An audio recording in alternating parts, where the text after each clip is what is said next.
como numa câmara se pode ver caçada, batalhas de inimigos e outras ilusões.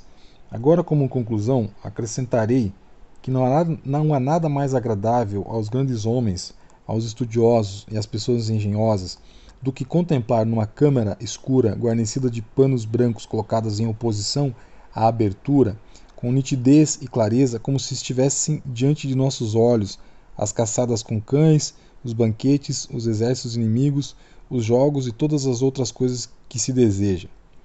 Coloque diante da câmara onde deseja representar tais coisas alguma planície espaçosa onde o sol possa brilhar livremente. Nessa planície colocará árvores enfileiradas, também bosques, montanhas, rios e animais, verdadeiros ou feitos com arte, de madeira ou de qualquer outro material. Deve fazer entrar crianças pequenas, como temos o hábito de as levar quando se representam comédias. E deve confeccionar lobos, ursos, rinocerontes, elefantes, leões e quaisquer outras criaturas que lhe agradar. Devem gradualmente aparecer na planície como se saíssem de suas tocas. O caçador deve vir com seu batedor, redes, flechas e outras coisas necessárias para se representar a caça. Faça soar as trompas, as cornetas e os clarins. Os que estão na câmara verão as árvores, os animais, os rostos dos caçadores e tudo mais tão distintamente que não poderão se dizer se é verdade ou ilusão. As espadas em riste cintilarão na abertura da câmara a tal ponto que as pessoas ficarão aterrorizadas. Muitas vezes mostrei esse tipo de espetáculo a meus amigos, que o apreciaram bastante e tiveram prazer de ver um tal engodo. E tive dificuldade para demovê-los de sua opinião ao lhes revelar o segredo, explicando-lhe as razões naturais e as emprestadas à ótica. Isso aqui é um trecho que está no livro A Grande Arte de Luz e Sombra, um trecho do Della Porta, um físico, um ótico napolitano do século XVI, né?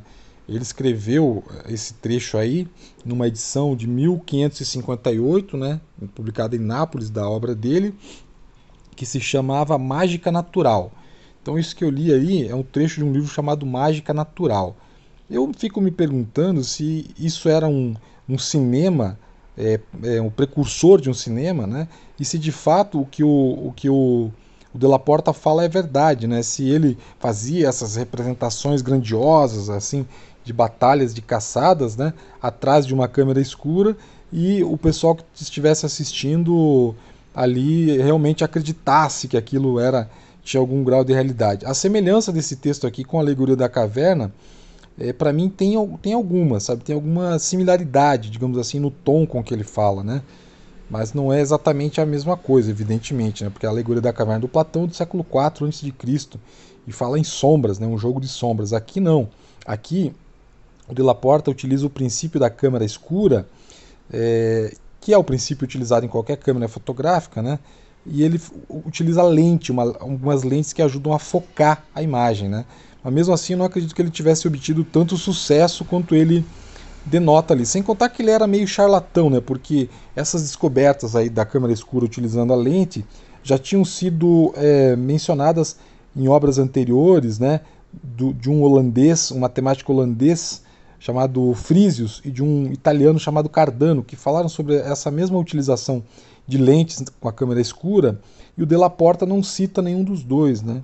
E ele não cita na obra dele esses dois, e depois, alguns anos mais tarde, no século XVII, o D'Alembert, né, e o Diderot ajudaram a propagar essa paternidade falsa dele aí como o descobridor, né, da câmera escura utilizando lentes, porque corroboraram essa informação aí sem citar que alguns autores anteriores já tinham escrito e publicado obras sobre o assunto. Mas enfim, meu ponto aqui é que eu não acredito muito, né, pelo fato de Della Porta ser, ou parecer para mim uma espécie de oportunista charlatão, não acredito que ele tenha conseguido de fato encenar tantas coisas e conseguido obter tanto sucesso assim de bilheteria na época dele.